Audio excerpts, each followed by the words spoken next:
जय गुरुदेव। दूरदर्शी आवाज मासिक पत्रिका 1 अगस्त 2023, प्रश्न नंबर 7। गुरु रक्षा हरदम संग, मन क्यों सोच करे। गुरु राखे राखन हार, उनसे काल डरे। मानव समाज में एक अमोलक वाणी प्रायः चर्चा में रहती है कि जाको राखे साइयाँ, मार सके ना कोई। पाल न बाका कर सके, जो जग बैरी होय। कहने का मतलब कि जिसकी रक्षा स्वयं प्रभु मालिक या उनके प्रकट स्तंभ समय के संत सतगुरु करते हैं, उनको संसार में कोई मार नहीं सकता। चाहे संसार एक तरफ से उसका दुश्मन बन जाए, फिर भी उनका बाल टेढ़ा नहीं कर सकता। एक प्रबल भरोसा और अटल विश्वास ही नहीं, प्रयोग पर खरी उतरने वाली सत्यवाणी है।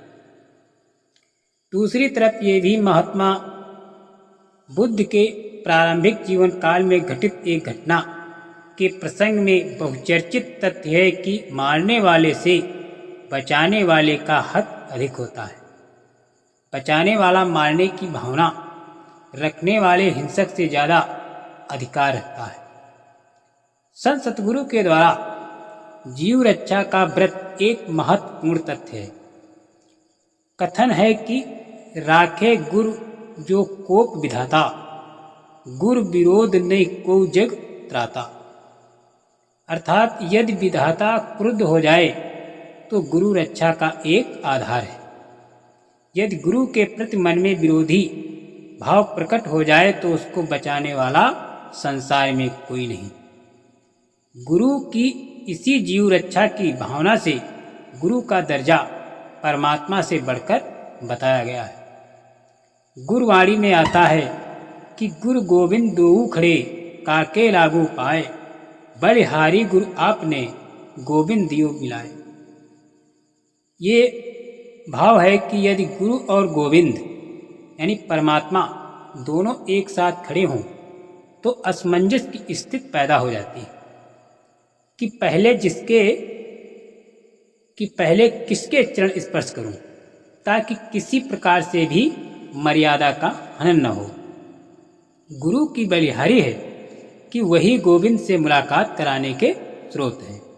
बिना गुरु की कृपा के बिना गुरु रूपी माध्यम के परमात्मा का मिलन असंभव है। तभी तो गुरु का दर्जा परमात्मा से बहुत बढ़कर है। वो सर्वोपरि है, उनसे बड़ा कोई दूसरा नहीं है। गुरु जीव के सबसे बड़े हितैषी होते हैं। वो एक संकल्प लेकर आते हैं कि हम आए वही देश से जहाँ तुम्हारो धाम, तुमको घर पहुँचावना एक हमारो काम। जीवात्माएं अपने असली मुकाम सत्य देश से उतार कर लाई गईं। काल भगवान ने यहाँ लाकर कर्म का कानून बनाकर घेरा डाल दिया। काल लाए तन मन में घेरा। जब से जीवात्माएं आई, वापस अपने सत्य देश में अभी तक नहीं पहुँच पाई।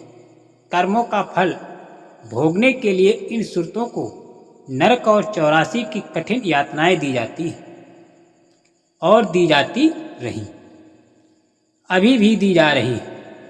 इन वेदनाओं से द्रवित होकर गुप्त संत बोध प्रकट होकर जीवात्माओं की रक्षा का, आवागमन से मुक्त कराने का संकल्प लेकर समझाते बुझाते बहुत से जीवों को भवपार कर दिया।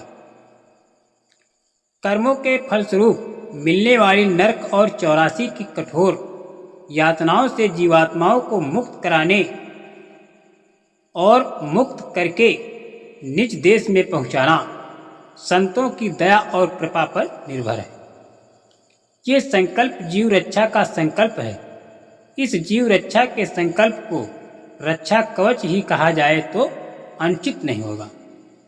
जीव की रक्षा के लिए संत सतगुरु द्वारा नामदान देकर जीवों की मुक्ति का मार्ग देना सबसे बड़ा रक्षा बंधन है। प्रारंभ में जब रक्षाबंधन की अवधारणा बनी तो गुरु शिष्यों को पूज्य विप्रों द्वारा अपने प्राण प्यारे यजमानों को रक्षा बांधकर भयमुक्त करने की मनसा की परंपरा बनी। समय के साथ परंपराओं में परिवर्तन होना स्वाभाविक है। धीरे धीरे ये पर्व भाई बहन के बीच रक्षा करने की प्रतिज्ञा से जुड़ गया। अब उसका रूप और भी सामाजिक रीतियों से जुड़कर औपचारिक रह गया। गुरु शिष्य परंपरा के साथ रक्षाबंधन पर्व का बहुत ही गहरा संबंध है। गुरु जब जीव कल्याण के लिए सुरतों को अमोलक नामधन की बख्शीश देते हैं तो जीवात्माओं के कल्याण और रक्षा का संकल्प उसके साथ जोड़ देते हैं। नामदान एक जीव कल्याण की आध्यात्मिक घटना होती है जो एक अधिभौतिक क्रिया है। नामदान के समय जीव का सतगुरु की नज़रों के सामने होना जरूरी होता है। नामदान देने के साथ गुरु सुरतों को दीक्षित और संस्कारित करते हैं। सुरतों का एक विशेष संस्कार होता है। जीवात्मा की डोरी जो काल भगवान निरंजन देव के हाथ में है उसे जबरन छीनकर संत सतगुरु काल की पहुंच से ऊपर संस्कारों के अनुसार बांध देते हैं ताकि काल रूहों एवं जीवात्माओं को फिर हैरान परेशान न कर सके, उन पर काल का दांव चलने न पाए। इस संसार सागर में जीवात्माओं के सच्चे रक्षक हितैषी और सगे संत सतगुरु होते हैं। भव सागर से सुरतों को पार उतारना केवल संत सतगुरु का काम है। उनका काम कोई दूसरा नहीं कर सकता। भौतिक पक्ष भी रक्षाबंधन का बहुत महत्वपूर्ण है। परम पूज्य बाबा जय गुरुदेव जी महाराज ने अपने सत्संग में बताया कि तीज त्योहार की परंपरा ऋषियों मुनियों साधु संत फकीरों की देन है। ये सब इसलिए रखे गए थे कि इन अवसरों पर लोग अपनी अपनी बुराइयों को त्यागने का संकल्प लेंगे और आज के बाद दोबारा इन बुराइयों की गिरफ्त में आकर अपना अमोलक समय व्यर्थ नहीं करेंगे। इनसे समाज में स्वस्थ परंपराएं कायम रहती थीं। दोषों से लोग बचते थे। भगवान अपने पूज्य इष्ट और देवी देवताओं से डरते रहते थे, भय खाते थे। सामाजिक नियम कड़े रहते थे तो लोगों पर उनका अंकुश रहता था। कोई स्वेच्छाधारी और निरंकुश नहीं बन पाता था। जब से तीज त्योहार नाचने गाने मनोरंजन करने दुनियावी दूषित आचरणों के मानसिक काल्पनिक लुत्फ उठाने के साधन मात्र रह गए, त्योहारों का उद्देश्य दिग्भ्रमित हो गया।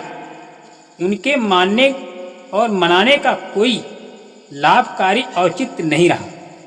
जैसे आजकल शिक्षा के क्षेत्र में हमने बहुत उन्नति की, स्कूल कॉलेज बढ़ गए, शिक्षकों की संख्या में बढ़ोतरी हो गई, पाठ्यक्रम और विषय भी बहुत असीमित हो गए।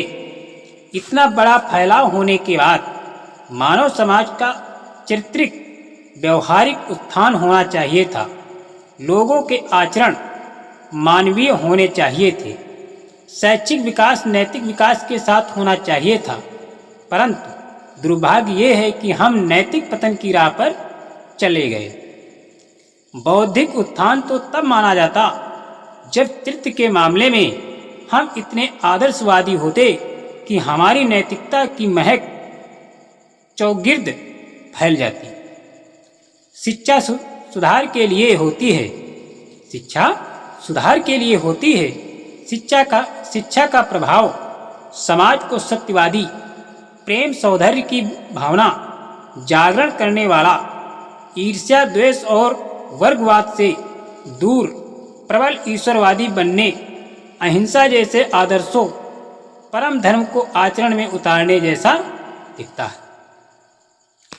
समाज में विकास की धारा के साथ दुर्गुणों का प्रवेश हो जाना सबसे बड़ी विडंबना है।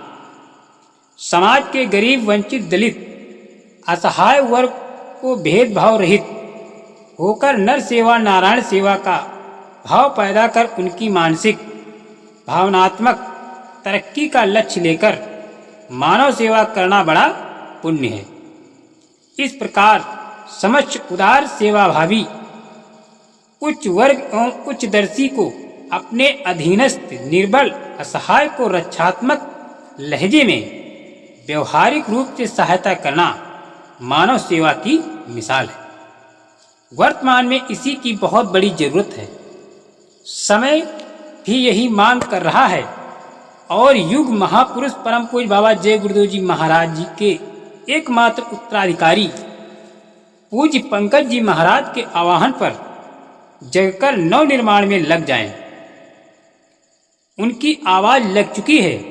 जागो देशवासियों जागो, बुद्धिजीवियों जागो, राष्ट्र भक्तों देश सेवकों जागो, धर्म प्रचार करके सबको जल्दी जल्दी शाकाहारी बना दो, नशों से समाज के लोगों को मुक्त कर दो।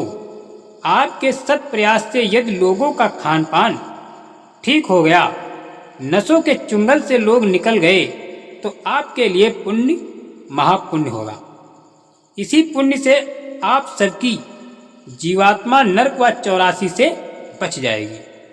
सच्चे रक्षाबंधन का पर्व मना लोगे।